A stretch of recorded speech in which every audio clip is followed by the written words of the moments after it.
Hello, I'm Judy Stiles. Thank you for joining us this week on Newsmakers. Well, it's the time of year when college seniors are seeing graduation in sight and the end of the semester, as well as college students in general, and a lot of focus is on jobs. And at Missouri Southern State University, we have a department that's helping those students, as well as alumni, look for jobs in the community. And Nicole Brown from Career Services is joining me today. Thank you for being here today. Thank you for having me. I guess you could say this is probably your busiest semester of the year. It is. This one's always a full run. So you're preparing for a lot of things, a career fair, a lot of workshops, a lot of activities. We are. We love this. It's a fun semester. There's lots of energy and lots of pressure for students to start thinking about jobs. And is it they're never too late? I mean, never too early to start, I guess. Even though somebody may be graduating in May, if someone's a junior, it's time to start thinking about it as well. No, and really, even I push students, even your freshman year, start attending the career fairs and get those jitters out of the way early on, because by the time you're a junior or a senior, then you're going to be comfortable with it and you know what to expect. So when we're talking about career fair today, we're not meaning just the people who are graduating. You invite all students to attend. All students. We really want all students to come and take advantage of it. And our employers share that same sentiment, that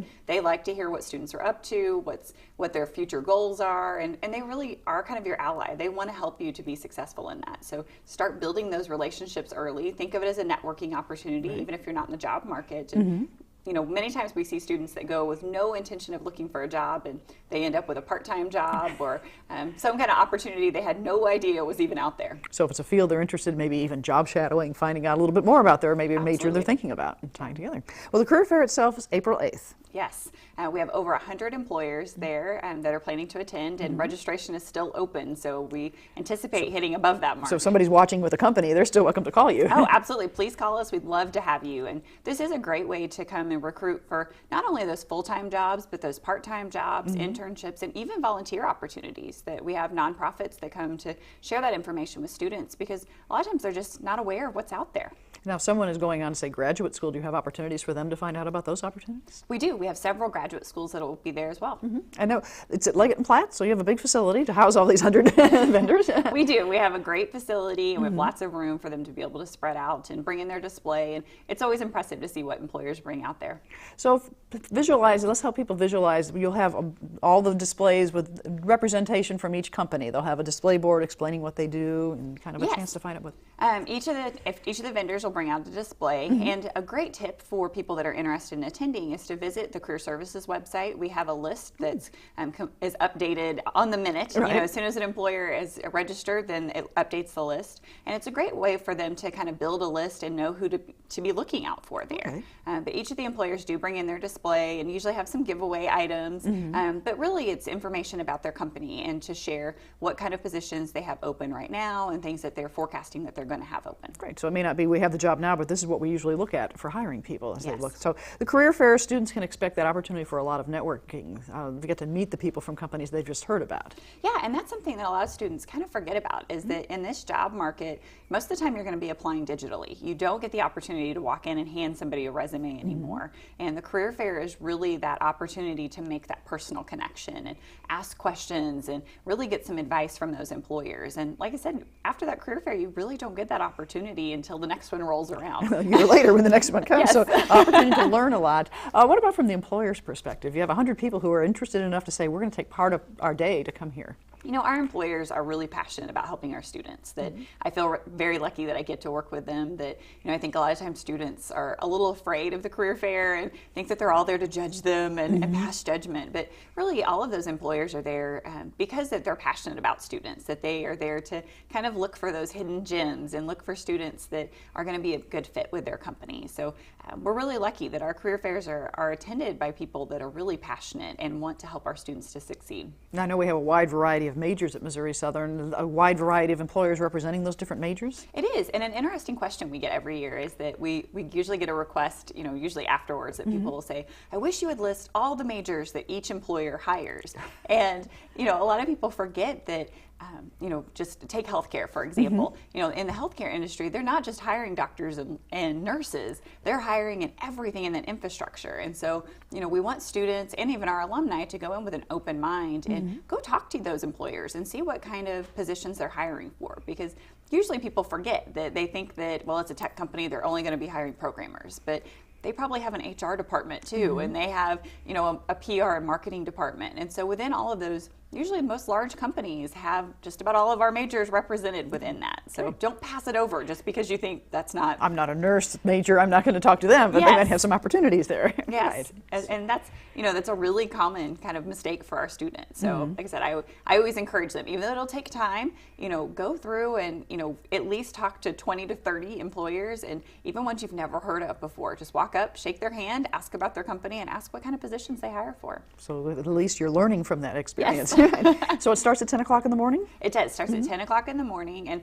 I always recommend students get there early. Show up when it starts and plan to be there for a couple hours, because it will take you longer than you think to get through all of those booths. That gives you the time to go through and talk to them and have a really good conversation. It's really common that we'll see students that they're a little bit overwhelmed when they walk in, because it is a big facility. There are a lot of employers there.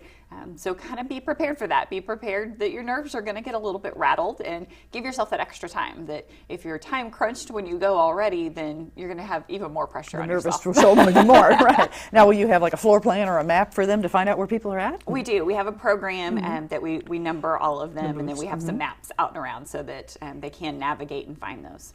Of course, there's a lot of preparation prior to that day for, I know you've been planning, but students to be ready to attend this. It's not something you just wake up in the morning and say, I think I'll go to the career fair today. So you have a lot of student preparation, even starting with getting that resume together, the process. We do. We have, and that's why this semester is so busy for us, is that we offer programming throughout the whole school year, but we find that usually this semester is when students feel a little bit more urgency to start preparing for that. So we start out the semester with, we have our career fair cram, we've had professional development luncheons throughout the semester. We're also getting ready for a clothing giveaway. So there's lots of opportunities. With resumes specifically, students can call for an individual appointment, or we have walk-in workshops where they don't need an appointment, they can just show up and get that advice on the spot. And that's a big hurdle, is just how do you prepare your resume? I mean, there's probably tons of advice people are hearing, but what really are the employers looking for? It is, and that's where we have, and a lot of students just don't know it's available to them, that we have an online service called Optimal Resume that makes it really easy for students to complete their resume and have it in a professional format, and it really makes it a simple process for them to enter their information. And then we have lots of handouts and things to help with that. But I think one of our best attributes is that we have staff members that sit down side by side with our students to help them to walk through their resume, because we find a lot of times all of a sudden people become humble when they're building their resume. I don't know what to put on here. It is, and it very much feels like bragging as you're building this resume. And so having that opportunity for that conversation really does help, because a lot of times we find throughout that process that they'll say, well, and I also did this really little thing, and we stop them and say, wait, why isn't this on your resume? And then of course we have lots of great professors like yourself that incorporate that into class projects. So the more opportunities they have to work on their resume and practice that, and the more eyes they have looking at it, the better it's going to be. So they should show up at career fair with a resume or resumes in hand. Yes, they really should. And we offer free resume printing in our office. If it's career related, they can print for free in our office. We know that's sometimes a hurdle. And we even keep resume paper for them. So I definitely recommend, have 25 or 30 copies of your resume in hand at the career fair. Again, make sure you've had some eyes look at it. That more than one occasion we've had students come to us after the career fair to say, well, now that I've handed this out to all of the employers, could you take a look at this? You want to check it beforehand. So please do it the other way, because it really is your first impression with that employer, and that's what they're going to take back to revisit that. Even some feedback that we heard from employers, which was a new thing we started last year, was that some of them like to see just a general cover letter with it, because that helped them to have a little bit of your voice when they go back to the office. If you have a specific area you're planning to go in and you have a specific area of interest, that helps them to remember that when they get back to the office, because they are going to be collecting a couple hundred resumes. They're going to come back with a stack themselves. Who was this person I talked to? Right. And so that was, like I said, that was some unique tips that we picked up last year, and so we've started encouraging that within our students. Great. Well, I know what you need to bring, but also how you need to dress is an important part. And you mentioned clothing, and that's, you have to dress appropriately. And Missouri Southern's taken on a new project this year with professional clothing. Yes, we partnered with the Chamber of Commerce Young Professionals Network, and we're really excited about this event. That it's a professional clothing giveaway. We did a community drive, and so we had a bankers challenge where our area banks worked together to collect clothing for our students. And then this week is actually our campus and alumni clothing drive. And it's really just a great opportunity for community members to give to our students. That what kind of prompted this event was that we had several students for banquets express that they really just didn't have the resources to buy. You tell me to dress clothing. Nicely, I can't buy those kind Yes, of clothes. Right? and that was something that I guess I'm a little sheltered. It didn't honestly occur to me that Those outfits cost. yes, that they don't have that. They're not being disrespectful when they show up at the fair in their jeans and t-shirt. That really is their best pair of jeans and their best t-shirt. And so knowing that, talking to the chamber and knowing that there's lots of community members with professional clothing in their closet that they either just don't wear anymore or it may not fit anymore. Right. And, we had several from the community say, I have some really expensive suits. I hesitate to donate them, thinking they might end up in a craft project somewhere. But knowing that it would go in a student's hands, they were more than willing to donate those. Help out with the students. Well, I know we have some pictures that were taken the other day. You've really added, this collection has come to campus now. So if we can look at the pictures and we can kind of look at the process, you're now, I guess, sorting and getting them organized. We used the basement of one of the dorms here, and we had community members that came in as volunteers to help us sort through these donations that, like I said, we just received an overwhelming amount, and we greatly appreciate that. And really the community did a great job of sending us a variety of different sizes, and we think that it'll serve our students really well.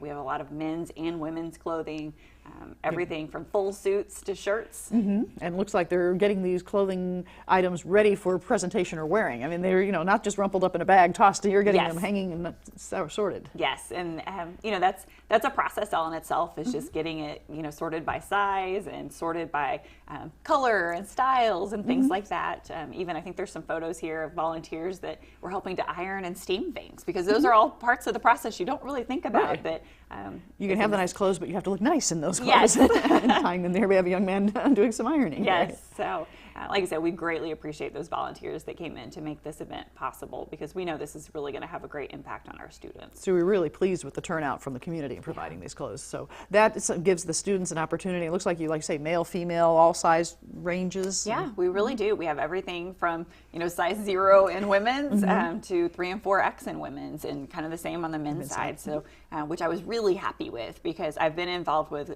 clothing donations before, where it seems like you end up with a clump of this size bracket. None of the size over here for these other people. Right. Yes. So now what happens as far as getting these to the students? Well, our next big event is March 31st, which is our professional clothing giveaway. So students can come into the ballroom between 8 and 5 and receive their free clothing.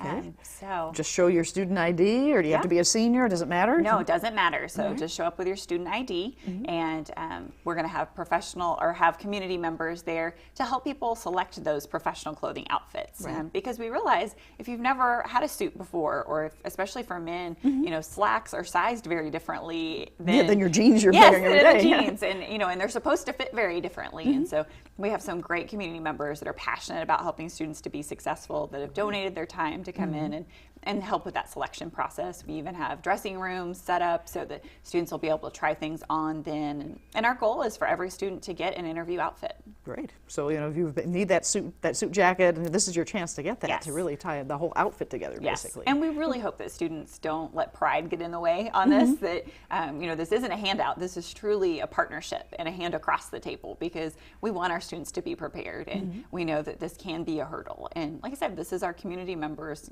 really reaching across to help our students to prepare. Now, I've heard about other universities doing this as well, so this is something that nationwide people are recognizing the need to help today's students in this aspect. Absolutely. And like I said, this was a great way to really connect those resources, because this, wasn't anything that cost anybody extra money. It was things that they had sitting around already, and it was just a great way. Like I said, we appreciate everybody that stepped forward, all the banks that, offered their services as a collection spot, and everybody that took the time to bring in their donations. Great. So this is something that you see will continue like on an annual basis? You'll see how the handouts go this year and say we need more to replenish next year? Yeah, we're actually planning to, everything that's donated this year, everything that's left over, will be paying it forward. So Bright Futures is actually starting a professional clothing closet for the high school level, so we'll be donating that on, and then next year we'll start over. So that way it's not just sitting somewhere not in use. Yeah, it's in your closet, it'll be helping somebody else in their closet. Yes, but we do anticipate, I've already talked to the Young Professionals Network, and there's interest in possibly even doing this twice a year,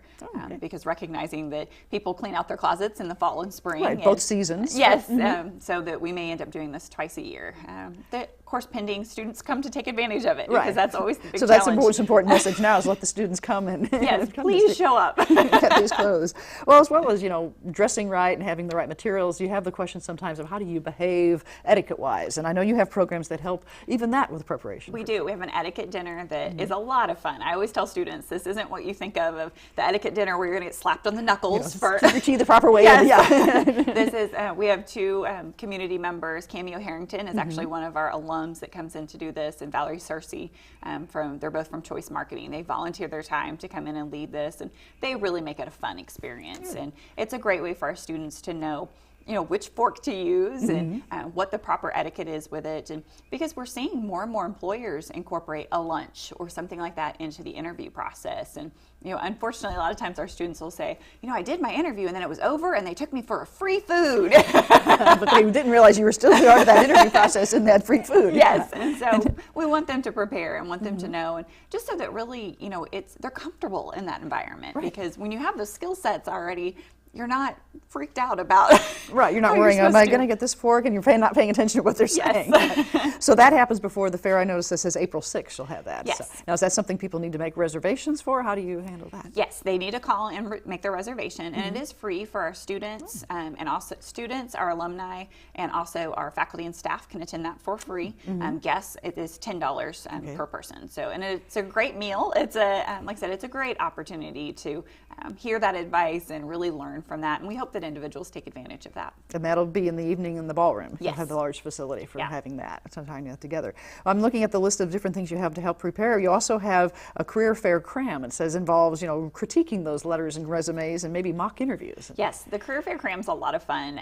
That's a station. We have about 20 tables set up. It's a tabling event where each of the stations is there to give advice to help individuals to really prepare for those fine details of the job market. So it's everything from how to tie a tie, shaking hands, employer pet peeves, you name it. We try to kind of cover it. And this list came about from employers saying, I really wish students would know about fill in the blank. And they say, okay, I'll come in and help you teach Yes, about that. that's exactly it. And so it is. It's completely volunteers that come in to do this, and we really appreciate that because they're passionate about it. And we always laugh that as faculty and staff members, a lot of times it's things that we feel like we've told students 100 times. You can tell them, as much as you want. Yeah. And when a community member says, "No, really, I supervise this many people, and this is making me crazy," students find kind of perk up and go, "Oh, I should probably stop doing that." Well, it really ties into that transition from being a college student to wanting to be a professional, and that's a big hurdle for some people to get over. It is, and it's not just instant. Students don't just wake up the day after graduation and magically become a professional. I'm dressed professionally, I'm going to behave professionally and go work. Yes, and it's and that's the thing. That's the reason our community volunteers do volunteer is because someone invested the time into them to help them to make that transition, and they really want to do the same. So we hope that our students recognize that and know that it's in no way to make them uncomfortable or to identify their faults. Right. It's really to help them to develop and overcome that because there's lots of tools and there's lots of little fine details that will get you the job or get you passed over. And we offer these services so that students can practice those and know what they are because sometimes it's just a general lack of knowledge on it. One of the areas that we do is Google yourself. Yes. Many students just don't, it doesn't occur to them or they don't think that an employer would do that. It seems like check my background online? Yes, they feel like it's an invasion of privacy. And so we have one of our local HR directors is going to be manning that booth to talk about what they do as an HR person and what they see and what they tend to pass over people based off of. And so it really is that sort of behind the scenes look, to get those things that, maybe an employer can't impart that wisdom in an interview when somebody's bombing it, but but in this mock interview opportunity, Yes. you could say, look at this thread. You mentioned, the Google and the social media world of today. Sometimes you don't get that face-to-face communication. People are texting and they're online. So this face-to-face sounds like it really makes a difference for the students. It's really a great opportunity, like I said, for them to interact. And we've even had occasions where, for example, we have an individual that comes in that's an alum that does our LinkedIn booth there and talks about it, and had a student that actually followed up through that with him and ended up with an internship out of that. Right. And so, these are great opportunities that students get to interact and meet a lot of great people with a lot of connections. And so it really is a good opportunity. Now, along with the career fair in the spring, you have a lot of ongoing things, and we have a program where you're helping with the Hire Lion, ongoing jobs just in the community. Students may not be their career, but your office helps people find those jobs in the community as well. Yes, we do. Hire Lion's our job network, and that's a service that's free for our students and for our alumni. So our students already have an account. We upload them as they go, but our alumni, regardless of how long they've been out, they can request an account to Hire a Lion completely free. And it's a great way for them to connect with area employers. And we have jobs in there, everything from community postings that might be babysitting or tutoring jobs to corporate level jobs. So they can find out what's in that area. Now, if someone in the community has a company, they want to get the word out about their openings, they then contact you to get on that list? Yeah, just give us a call and we'll be happy to send them a form. And we have some requirements for it, but we'll be happy to look at their job posting to make sure it meets those requirements and get that up for them. Great. So tying together the community and the students as well, once again. It is. Right. And and our hope is always that we know we have a lot of great talented students that come to Southern every year, and we realize a lot of times they just don't know the opportunities that are out there. And so that's what we see our role as, helping to bridge those gaps in there, so that our employers have access to our students and our students have access to those employers. And for the students who may not know the opportunities, a lot of times, I work with freshmen a lot. They'll come in and they have this broad title for a major. Well, what can I do with that major?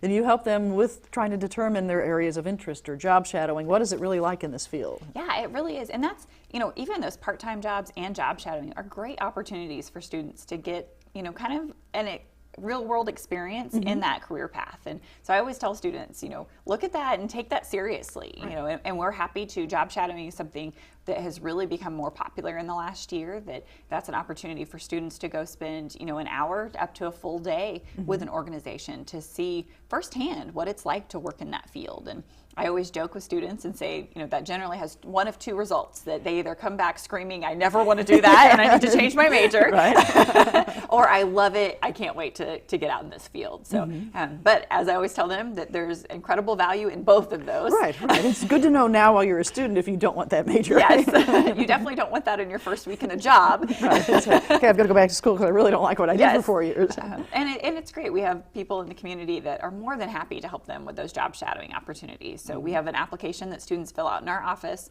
and then we work with the employer to get those set up for them. Great. And I know you've mentioned the Chamber and the Young Professionals. You also have a Super Leaders program on campus for our students, tying in with the Chamber of Commerce as well. That's one of my favorites. It's kind of my pet project. That Super Leaders is a leadership development program that we started about 4 years ago. That is an opportunity for students to grow and develop their leadership skills, and also to really see the community as a whole. We accept 11 to 15 students per semester, depending on your transportation for the semester. But students apply into the program, they pay an application fee, and go through an interview process. So students in the program are have really worked at it. Really selective, right? Yes, and which is great for employers to realize that, when you see that on a resume, these are students that have really put some work into this. Then the program itself, we work with Motive Matters, which is an organization that helps students to understand their core motive and what makes them kind of tick and how to interact with others. We use that as part of our leadership development session. Then we go every other Friday afternoon out into the community to visit businesses associated with a theme session. So our students get a behind-the-scenes look as to what it's like to work in that industry. And, for our students, a lot of times it's really eye-opening. What I always tell employers when we're approaching them to come visit their business is that we want to kind of break those stereotypes that, for example, manufacturing, a lot of times students have it in their head that it's really only going to be working on a line. I'm going to be sitting there doing the same thing over and over. Right, And, they just don't have any concept that there are professional level positions, and there's an entire infrastructure going on around that, whether it's accounting, HR, or whatever those roles are, that there's lots of great jobs within these industries. And so that's what we hope to expose our students to. And then not only that, but also how to be a great community partner so that they understand what's out there, how those puzzle pieces fit together to make our entire community, and so that they have that general awareness and hopefully fall in love with Joplin and stick around here to be our next generation of leaders. So you don't have to be a Joplin resident. You could be someone from out of town, or even if you're a Joplin resident, you probably could learn some new things about your community. Yes, absolutely. And we've had international students. We've had students that have grown up right here in Joplin, and it's actually really fun when we have the students that have grown up here, because usually those are the ones that comment the most. That there's companies here that I had no idea what they did. I just saw that sign on the building. Yes, and I drove by it. I've driven past their door, you know, for my entire life and just had no idea what it was and that there were jobs there and that I might actually want to work for them someday. So it's really fun I always say that I see light bulbs going off every session. That it's a lot of fun to see the students, you know, start building those connections and seeing what's out there. Well, I know you get a lot of feedback from the companies through programs like that and the career fair. If someone were to ask, you know, what are the top skills that the employers rank that they're looking for in students? Not, you know, not only the fact that they have a degree and they're involved in school, but, you know, what are the top skills that in today's job market they're looking for students? You know, a lot of it is those personal skills. Like you said, so many students are, you know, spend their time texting and they're on the phone and, you know, have the ability to have a conversation, to interact professionally with their customers and their supervisors. That's a huge skill that unfortunately a lot of students have a gap in, you know, so those oral and written communication skills. So those classes you need to really yes, focus on. that, you know, some of those things that sometimes we take for granted, but, you know, employers will comment that, you know, I'm getting emails and text speak. That Can you write a sentence in a complete sentence format? Yeah, and so, you know, those are some of those things. Also just those interpersonal skills, you know, having the ability to get along with people, to see things from different perspectives. A lot of times those emotional intelligence skills that, you know, sometimes we take for granted and forget, but really just having that ability to see the company as a whole and see where you're a piece of it, and you know, realizing that you're probably not going to make it to the CEO in your first month on the job. You're not going to get that big salary walking out the door the first time. Right. So those are some of the things. You know, a lot of it too is helping students to understand that, you know, your entry-level position is what you should expect out of college. You know, that's something that we've worked with employers and kind of tried to work with our students to try to set those expectations so that they know that, you know, while you're going to have a position that's, you know, commensurate with your degree, it's going to be an entry-level position. You're going to be still getting your foot in the door for the future. Yes, so, you know, the four-year degree doesn't bypass the entry-level position. It makes you more marketable for it and you know, ability to move up within the organization and have opportunities. But, you know, that's something that we've noticed in the job market and that I've talked to students a lot with, is that, you know, employers a lot of times want to see that you're not job hopping, that, you know, you're not spending. Committed to their company, yes, you're going to stay with them, right? Yeah, that if you know, change jobs every 6 months to a year, they're a little scared of that because there's a lot of financial investment anytime in a new hire. Employer. Yeah. Right. So. Right. Well, Nicole, if anyone has any questions, the phone number for your office, if they're off campus? Yeah, 417-625-9343. And website, of course, Missouri Southern's website? Yes, it's mssu.edu/career. Okay, and the career fair coming up on April 8th, so if people tuned in a little late, that's at Leggett and Platt, and it's for students as well as alumni. Yes. So mark your calendar and be there. Yes, please join us. All right, well, thank you very much for joining me today. Thank you. And I'd like to thank you, the audience, for joining us this week for Newsmakers. I'm Judy Stiles. Hope you can join me again next week at the same time on this station. We'll see you then.